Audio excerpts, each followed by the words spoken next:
하루의 말씀, 오늘은 데살로니가전서 4장 9절에서 12절 말씀 가지고 함께 나눕니다.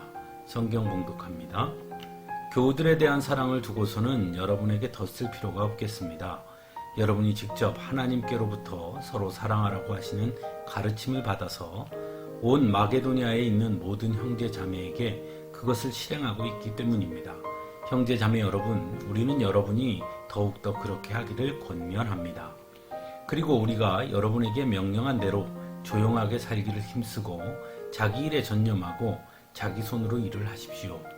그리하여 여러분은 바깥 사람을 대하여 품위 있게 살아가야 하고 또 아무에게도 신세를 지는 일이 없도록 해야 할 것입니다.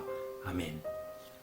데살로니가 지역은 소아시아와 유럽을 잇는 교통의 요지로 정치, 무역, 군사, 문화의 중심 도시로 알렉산더 대왕이 인구 이주 정책으로 인해 수많은 민족들이 섞여 살던 다민족 도시였습니다.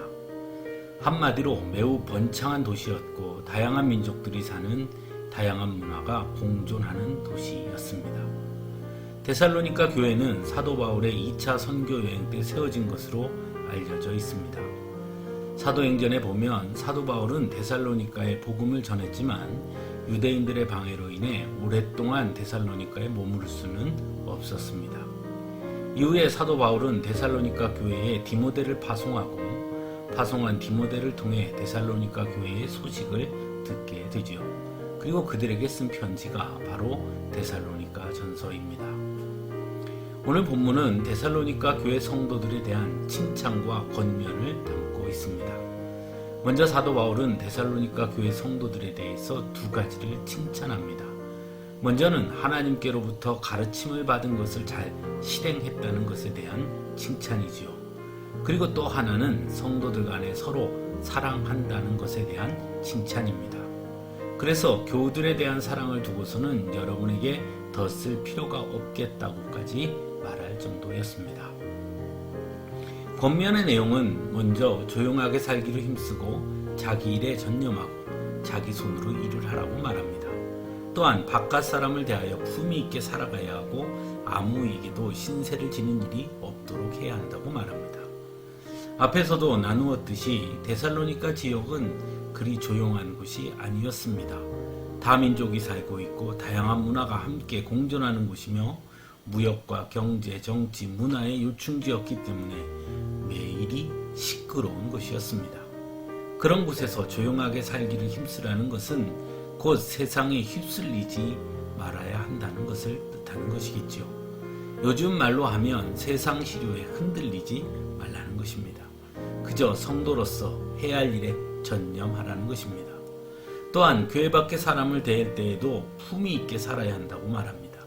즉 하나님을 알지 못하는 이들과는 구별된 거룩한 삶을 사는 모습이 있어야 한다고 말하고 있는 것이죠.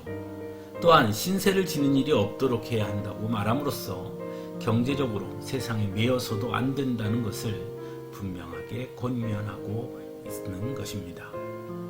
이러한 사도 바울의 권면은 오늘을 살아가는 우리들에게도 매우 중요한 권면으로 들립니다. 오늘 우리가 살아가는 세상 역시 너무나 다양하고 복잡한 세상을 우리는 살아가고 있으니 말입니다. 그리고 그런 세상의 흐름에 흔들리지 아니하고 조용하게 하나님을 묵상하는 삶을 사는 것은 또한 결코 쉬운 일이 아님을 매 순간 깨닫게 되기 때문이기도 합니다. 하지만 세상이 복잡하고 다양할수록 더욱더 우리에게는 조용히 하나님을 묵상하는 자리가 중요하다는 것을 알아야 할 것입니다. 또한 성도로서 품위를 지키며 살아야 하지요. 오늘날 세상이 성도들에 대해 부정적인 시각으로 보고 말하는 것은 그렇게 말하는 사람들의 잘못도 있겠지만 어쩌면 더 큰 책임은 우리가 성도로서의 품위를 지키지 못했기 때문일 것입니다. 적어도 성도란 세상 사람들과 구별됨과 거룩함이 있어야 한다는 것을 기억해야 하는 것입니다. 그리고 그렇게 하기 위해 우리가 넘어야 할 것이 바로 이익이라는 큰 산입니다. 자본주의 사회에서 이익을 추구하는 것은 어쩌면 당연한 것입니다. 하지만 문제는 그 이익 때문에 성도로서의 자리를 잃어서는 안 된다는 것입니다. 그것이야말로 소탐대실이기 때문이죠. 잠깐의 이익 때문에 영원한 삶을 포기하는 것이니 말입니다. 사랑하는 성도 여러분, 사도 바울이 데살로니가 성도들에게 한 그 권면을 다시 한번 깊이 묵상해 볼 수 있기를 바랍니다. 그리고 과연 나는 어떤 모습으로 신앙생활을 하고 있는 것인가에 대해 깊이 생각해 볼 수 있기를 간절히 바랍니다. 신앙생활을 한다는 것만으로 만족하기보다는 하나님께서 기뻐하시는 신앙생활을 하기 위해 노력하는 자들이 되어야 한다고 생각한다면 말입니다. 함께 기도하겠습니다.